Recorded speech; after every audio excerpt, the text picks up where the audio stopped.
Bonjour, vaillant héros, comment vas-tu? J'espère que tu vas bien. Et je vais te dire quelque chose au travers de cette émission. Dieu va te faire du bien. Et à la fin de cette émission, tu en ressortiras grandi et plus fort. Pourquoi? Parce qu'on va parler d'autorité. Je ne suis pas seul, je suis accompagné d'un pasteur, et pas des moindres, le pasteur Georges Dabo. Bonjour Yanis. Comment tu vas? Ça va très bien. Avec toi, puis avec le Seigneur, ensemble, travailler pour sa gloire. Merveilleusement bien. Je suis tellement heureux de t'accueillir. Toute la famille EMCI est heureux de te recevoir. Merci, moi de même. Moi de même, et tellement je rends grâce à Dieu pour qui vous êtes, qui tu es entre les mains du Seigneur et l'œuvre accomplie à travers le monde, à travers ton témoignage et le fardeau que tu as pour bénir le monde autour de toi. Merci. Alors pour ceux qui ne te connaissent pas, est-ce que tu peux te présenter en quelques mots? Je suis né au Liban. Mes grands-parents ont fui la Turquie, exactement là où il y a le tremblement de terre, donc il y a quelques temps de ça. Et puis ils sont allés en Syrie, de là-bas mes parents sont allés au Liban.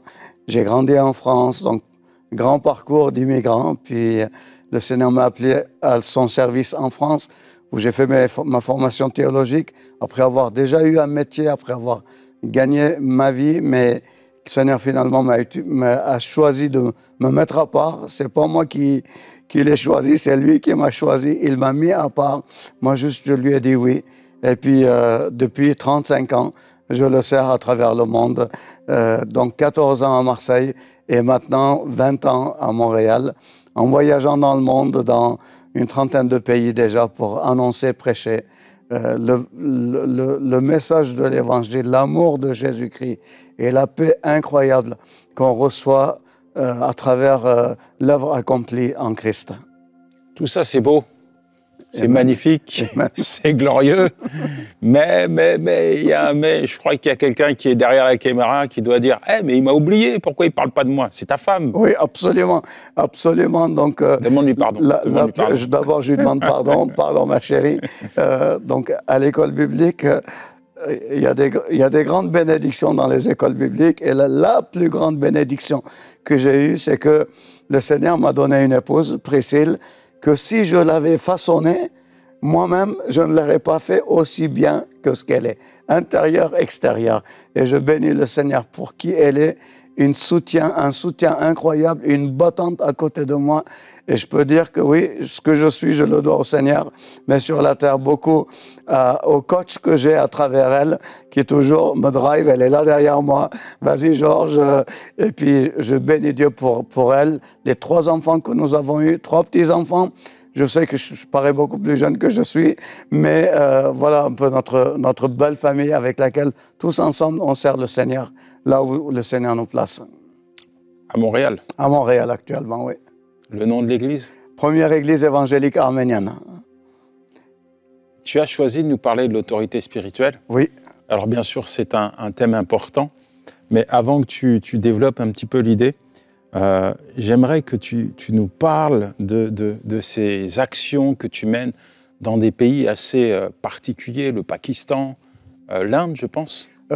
Haïti, pas l'Inde, Haïti, Pakistan, l'Arménie, la Syrie, dans pas mal de pays, mais particulièrement donc au Pakistan, particulièrement en Arménie, particulièrement au Liban, donc dans tous ces pays-là.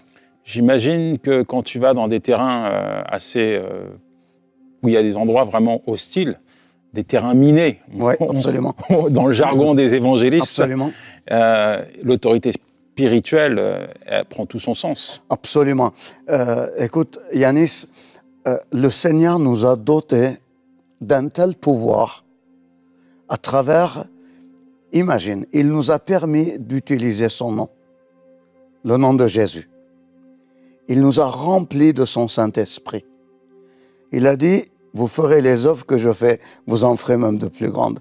Le Seigneur nous a dotés d'une telle autorité, d'une telle puissance, qui nous permettent de nous tenir devant les hordes de l'enfer, de nous tenir devant des hordes de démons, des légions, devant la maladie, et de pouvoir proclamer la victoire de Jésus. Et je l'ai développé, moi-même je l'ai appris. Je dois confesser que pendant des années de ma vie chrétienne, j'étais ignorant de qui j'étais en Jésus et de ce que je pouvais faire dans le nom de Jésus pour sa gloire. Et aujourd'hui, si j'ai choisi vraiment qu'on parle de ce thème « Développe ton autorité spirituelle », c'est parce que je pense que beaucoup de chrétiens, on vit comme des mendiants. Tu sais, tu vas comme dans des orphelinats, dans des églises qui ressemblent à des orphelinats. Les gens sont là à mendier une bénédiction du Seigneur, alors que, en fait, ils ne réalisent pas qui ils sont, qu'ils sont adoptés, qui ils sont dans le Seigneur, et que le travail que le Seigneur veut faire dans leur vie et à travers leur vie, ce qu'il veut faire dans leur entourage, dans leur propre famille et dans le monde. Alors, il y a une question qui me vient là, c'est qui était le pasteur Georges Dabot avant qu'il prenne son autorité, avant qu'il comprenne les réalités de la parole de Dieu? En fait, simplement, tu sais, quand tu as vécu la guerre, comme je l'ai vécu au Liban, quand tu vis une forme de dégradation, quand je suis arrivé en France, je ne savais pas parler français, certains diront que jusqu'à aujourd'hui, je ne le parle pas, mais qui fait que, au niveau de mon identité, j'étais quelqu'un de complètement chamboulé, de famille arménienne, né dans un pays qui n'était pas le mien, j'ai grandi dans un pays qui n'est pas le mien, donc un gros problème identitaire. Mais en même temps, ma famille étant chrétienne, donc très vite, j'étais confronté à l'Évangile, et à l'âge de 13 ans, j'ai accepté le Seigneur Jésus dans ma vie. Mais à partir de ce moment-là, je ne peux pas dire que j'ai vécu une grande transformation parce que dans ma tête, il fallait que par mes propres forces, je me travaille, je m'améliore pour pouvoir être ce que le Seigneur veut, pour pouvoir être digne ou agréable au Seigneur. Et plus tard, je devais comprendre que c'est lui qui va faire ça en moi. Ce n'est pas par moi. En fait, il n'y a rien qui s'agit. Il ne s'agit pas de moi, il ne s'agit pas de nous, mais il s'agit de Jésus. Ce qu'on est, ce qu'on fait, ce qu'on fera, il s'agit de lui. Et même après les années théologiques que j'ai fait, quand j'ai commencé mon ministère pastoral, je dois t'avouer qu'au bout de 3 mois, j'ai tout déversé dans mon église. J'avais plus rien. J'avais envie de tout quitter. J'avais envie de tout quitter au bout de 3 mois.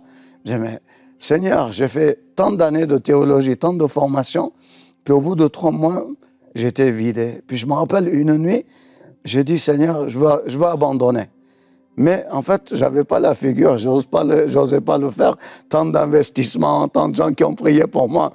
Tu sais, je dirais presque, ça la fout mal. Tu sais, après tant de consécration, d'abandonner. Puis là, à un moment donné, dans cette nuit de prière, cette nuit d'intimité avec Jésus, où j'étais en train de lui dire, Seigneur, j'en ai marre.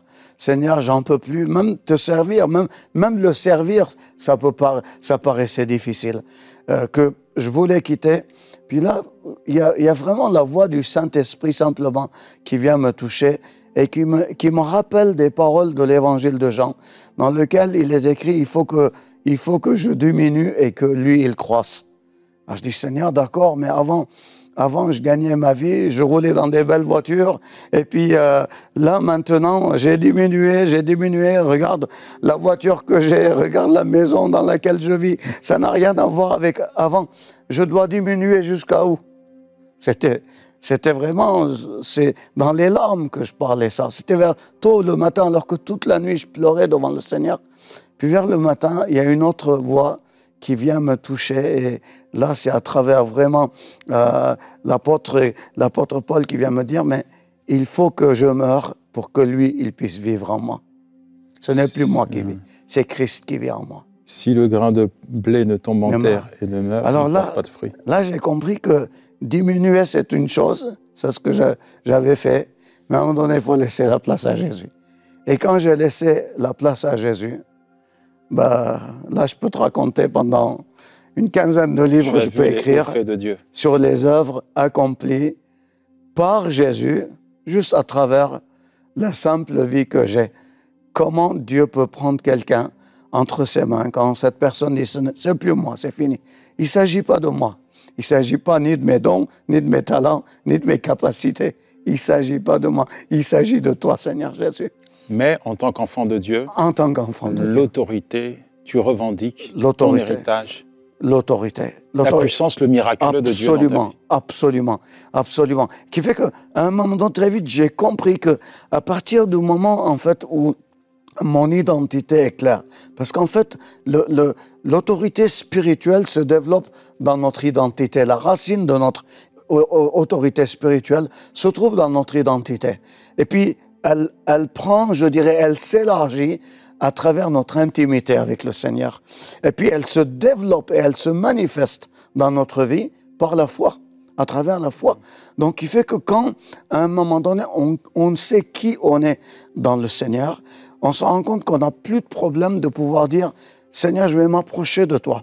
Tu vois, si j'ai des doutes qui je suis dans le Seigneur, même mes prières, j'ose pas lui adresser mes requêtes. Est-ce qu'il va m'entendre? Est-ce qu'il ne va pas m'entendre? Est-ce que j'ai suffisamment prié? Est-ce que j'ai suffisamment lu ma Bible? Est-ce que j'ai vécu une journée suffisamment en règle avec lui pour pouvoir oser m'approcher de lui ou de lui demander une faveur? Tu vois, il y a toutes ces questions, en fait, qui enlèvent notre audace de s'approcher de lui et dire « Seigneur, mais j'ai besoin de toi. » Donne-moi la montagne. Donne-moi cette montagne. Seigneur, donne-moi ton autorité, Seigneur. En ton nom, j'avance. Et puis, je réclame qui je suis en ton nom. Et puis, finalement, les choses ont pu se faire d'une manière incroyable. Alors, tu vas nous partager un témoignage, parce que je sais que tu es une encyclopédie à témoignages, et tu vis le miraculeux dans ta vie, dans ton ministère. Je le sais parce que tu me l'as dit, donc je ne m'avance pas. Mais avant, j'aimerais te demander de prier justement. Amen. Pour toutes ces personnes qui sont encore en crise d'identité, qui tournent en rond, qui se demandent qui ils sont véritablement, s'ils sont dignes de leur appartenance, s'ils sont dignes de se présenter devant Dieu, de l'invoquer. J'aimerais que tu puisses demander à Dieu de disposer leur cœur et de les repositionner. Amen. Et j'ai à cœur de dire un mot. Oui. J'ai à cœur de dire un mot. Tu vois, je ne serai, tu ne seras jamais digne par toi-même, par tes propres efforts, de faire quoi que ce soit ou d'être qui que ce soit. Mais on est digne, je suis digne, tu es digne à cause de l'œuvre accomplie en Jésus. Pour chacun d'entre nous, il nous rend dignes, il nous rend capables, il nous rend, eh bien, il ouvre cette accessibilité à lui et il nous rend, je dirais, à cause de lui, à cause de ce qu'il a fait, la tête haute. On peut s'approcher de lui malgré ce qu'est notre vie. Seigneur Jésus, on te demande à ce moment-là où nous sommes, que tu puisses toucher chacun d'entre nous et que les mensonges de l'ennemi, Seigneur, qui nous assaillent de part et d'autre, pour nous garder, Seigneur, dans le brisement, pour nous garder dans la honte, pour nous garder dans le doute et dans les incertitudes, qu'ils soient détruits en ton nom, Seigneur, maintenant, Seigneur. Seigneur, je demande, Seigneur, à ce que vraiment il y ait une libération maintenant et que des personnes qui sont en train de nous écouter puissent rentrer dans une nouvelle dimension de leur vie dans laquelle ils vont aller de gloire en gloire selon la promesse que tu donnes à tes enfants. Au nom de Jésus, je prie. Amen. Amen. Merci, merci. Beaucoup de gens souffrent, tu sais, du syndrome de l'imposteur. C'est très révélateur ce que tu disais. Tu es digne, non pas par tes propres forces. C'est un don, c'est la grâce de Dieu, une faveur imméritée qui fait de toi un héritier.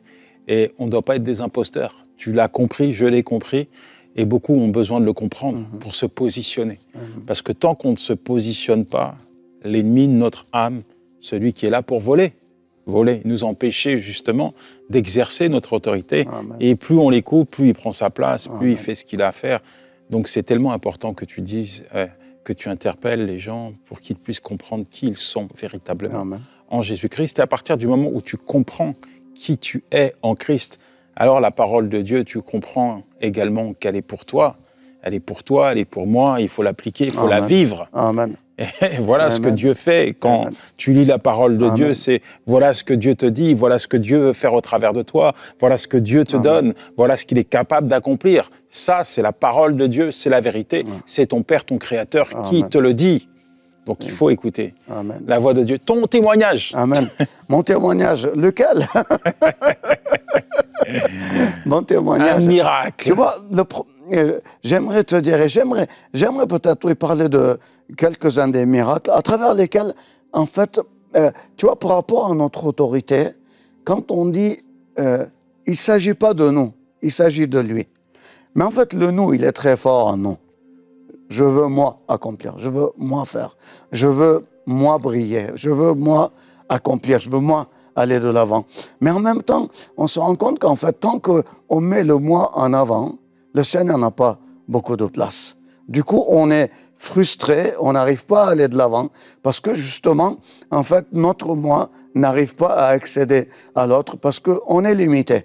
Peu importe qui on finit par être limité. On atteint nos limites à un moment donné. Tu vois, juste par rapport, par exemple, à un miracle simple. Quand je dis, ce n'est pas à cause de moi, mais c'est à cause de lui. Première fois, je suis au Pakistan, j'arrive dans un stade. Le stade est rempli, des milliers et des milliers de personnes sont là pour écouter l'évangile. Ils sont déjà dans la louange pendant des heures et des heures. Et puis, à un moment donné, nous, on arrive et puis on me présente mon interprète. Je commence à parler en français avec lui. Il me dit, je ne comprends pas le français, il faudrait que tu parles en anglais. Et je dis, mais j'ai jamais prêché en anglais. Il me dit, mais ici, il n'y a personne qui peut te traduire en français. Il faut que tu parles en anglais pour qu'on puisse te traduire. Tu ne peux pas prêcher en français. Alors du coup, je me trouve à un gros problème. J'ai fait le voyage avec une équipe jusqu'à là-bas, des milliers d'argent dépensés, un stade loué, et on m'apprend au dernier moment qu'en fait, il faut que je parle en anglais. Alors que j'ai jamais prêché en anglais. Je baragouine, comme on dit en français poliment, en anglais, mais pas au stade de prêcher. Ben écoute, quand tu montes sur l'estrade, qu'il y a des milliers de personnes qui attendent pour eux le grand prédicateur, mais toi, tu es tout petit dans tes chaussettes du Seigneur. Là, si c'est pas toi, moi je peux rien. Si c'est pas toi, moi je peux rien. Écoute, la première prédication, c'était il y a la gloire de Dieu qui est tombée. Il y a la gloire de Dieu qui est tombée. Très peu de temps après, j'apprenais qu'à travers cette mission-là, ben, il y a eu plus de 350 000 personnes qui se sont tournées vers le Seigneur. Donc, qui fait que, et c'est sûr que beaucoup de gens, en fait, souvent, beaucoup de chrétiens n'osent pas. N'osent pas. Pourquoi? Parce qu'ils disent, je ne suis pas qualifié. Je ne suis pas assez bon. Je ne suis pas assez doué. Alors, le fait qu'on ne s'amoindrit pas, parce qu'on regarde à soi, alors que si on regarde à qui il est lui, ben on se rend compte qu'en fait, on est illimité. On a les capacités, on a des pouvoirs illimités quand on regarde à lui, parce que c'est lui qui fait en nous le vouloir et le faire. C'est lui qui réalise les choses en nous. Mais notre gros problème, c'est qu'on regarde à nous, et on mesure toutes nos capacités par rapport à notre compte en banque, par rapport à ce qu'on a, par rapport à ce qu'on sait faire. Et puis finalement, on limite l'action de Dieu. Comme Gédéon. Comme Gédéon, exactement. Tu vis des choses incroyables. Ben écoute, permets-moi de te donner cet autre témoignage. La première fois, dans mon jeune ministère de pasteur, ma vie, je débutais, où je dois user de l'autorité spirituelle. En fait, je me rends compte que j'apprends en fait qu'il y a des personnes qui peuvent être liées par l'ennemi, il y a des autorités spirituelles qui retiennent les gens, il faut que ces personnes puissent être déliées, qu'ils puissent délivrer. Puis chaque fois que j'ai eu l'occasion de prier pour des gens, ben, c'était avec d'autres pasteurs qui étaient là. Puis un jour, on m'appelle, c'était de nuit, je devais aller rendre visite à quelqu'un dans les quartiers nord de Marseille où j'étais pasteur. Et puis finalement, j'appelle différents pasteurs pour m'accompagner. Puis il n'y a personne qui est disponible. Le seul qui me répond, il me dit, écoute, je suis en voyage, débrouille-toi, vas-y tout seul. Je dis, mais moi, tout seul, je ne me suis jamais trouvé devant un cas de ce type-là. Quelqu'un qui était dans une hystérie vraiment grave. Il y avait les pompiers, les policiers qui étaient là, qui voulaient calmer la personne. Puis la personne ne se calmait pas. Et puis, la personne me dit, mais Georges, il est temps que tu deviennes grand. Va au nom de Jésus. Puis je dis, bon, ben, je vais y aller. Tout jeune pasteur que je suis. Alors j'y vais. Mais tout en allant, je suis en train de chanter, de glorifier le nom de Jésus. Quand je suis arrivé dans l'immeuble, je me sentais, mais alors, solide comme Jésus, fort comme Jésus. Je monte les escaliers, j'ai l'impression que c'est Jésus qui monte à ma place. J'ai l'impression que mon corps représente juste une enveloppe dans laquelle Jésus habite pleinement. Et c'est théologique ce que je dis là, parce que Jésus a dit, celui qui frappe, je frappe à la porte, celui qui ouvre, je viendrai et j'habiterai en lui. Et là, je sentais réellement Jésus qui habitait en moi. Puis quand je rentre dans la pièce devant cette personne, je ne sais pas exactement quelle était sa situation. Juste, je la regarde dans les yeux et je commande au nom de Jésus que cette personne puisse se calmer, que cette personne puisse retrouver ses esprits, qu'elle puisse réellement revenir à son état normal. Cette personne s'est effondrée littéralement sur elle-même. Et puis d'un seul coup, cette personne a pu accepter Jésus, a pu être transformée et jusqu'à aujourd'hui, elle continue à vivre et rendre gloire à Dieu pour la vie dans laquelle elle est. Voilà un autre exemple d'autorité spirituelle. Beaucoup de chrétiens ont peur. Ils disent, oh, l'ennemi m'attaque, je suis attaqué. Mais c'est nous qui attaquons l'ennemi, c'est pas l'ennemi.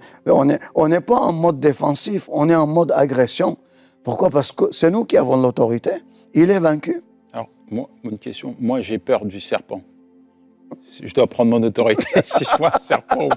Ben, ça dépend. Si c'est un vrai serpent, vas-y pas quelques mètres plus loin, prends autorité après.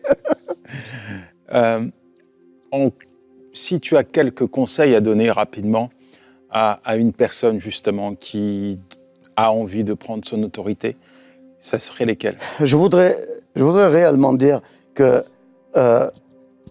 pour développer l'autorité spirituelle, on a vraiment besoin de se rappeler que souvent on dit j'ai accepté Jésus dans mon cœur, mais en fait on accepte Jésus, c'est parce que lui il nous appelle. Il nous appelle, il nous trouve là où on est, il nous appelle et il nous établit. Donc être confiant du fait que si tu as fait un pas avec le Seigneur, si tu ne l'as pas fait, il faut le faire aujourd'hui. Le lendemain ne nous appartient pas. Il faut accepter le Seigneur Jésus. Une fois qu'on a accepté le Seigneur, on fait la paix avec Dieu, selon Romains chapitre 5, le premier verset. Étant donc justifiés par la foi, nous avons la paix avec Dieu. Une fois qu'on est dans la paix avec Dieu, là, à ce moment-là, on peut développer notre intimité avec le Seigneur.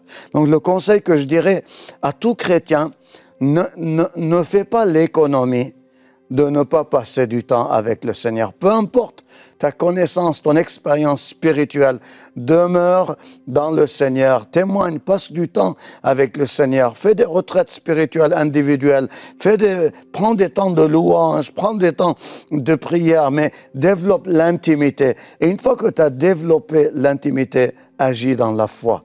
Agis dans la foi. Et on revient toujours à toujours le même exemple. Si tu as la foi comme un grain de moutarde, tu peux commander à la montagne et la montagne va se déplacer et le royaume de Dieu va progresser, va avancer. Alors ce que j'ai envie de dire, ne nous laissons pas, je dirais, manœuvrer par les circonstances autour de nous, mais ayons contrôle. Comprenons la volonté de Dieu pour nous. Rentrons dans une dimension d'autorité pour contrôler la situation. Ne pas nous laisser aller selon les circonstances de la vie, mais prendre les promesses du Seigneur, même dans les moments difficiles. C'est quoi les promesses que le Seigneur a à nous donner? Et vivons ces promesses pour sa gloire, en allant dans sa volonté et en reflétant sa gloire dans nos propres vies. Le temps de prière est arrivé. Amen. Le temps de prière est arrivé. Tu as tout dit. Amen. Tu as tout dit. Amen. Je pense qu'il faut prier. Amen. Prier pour toutes les personnes qui sont en train de nous regarder. Qui ont tellement besoin d'accepter Jésus, de prendre leur autorité et de vivre une intimité avec le Seigneur. Est-ce que tu peux prier? Absolument, absolument. Père, je veux te rendre grâce pour ce temps et ce moment que tu nous donnes. Alléluia. Peut-être que quelqu'un parmi ceux qui nous écoutent, nos auditeurs, accidentellement tu es là. Peut-être que tu n'as pas prévu de regarder cette émission, mais par hasard, il se trouve que tu es en train de suivre cette émission maintenant. Chez Dieu, le hasard n'existe pas. Ouvre ton cœur. Accepte-lui comme Seigneur et Sauveur. C'est la plus grande bénédiction que tu pourrais avoir dans ta vie. Tu pourrais gagner au loto des millions et des millions. Le jour de ta mort, tu n'emporteras pas 1 euro avec toi, 1 dollar avec toi. Mais si tu acceptes le Seigneur dans ta vie pour l'éternité, tu seras appelé à vivre dans la richesse de ton Père céleste à qui appartient toutes les richesses et tout le pétrole et l'or et tout ce qu'il y a dans le monde.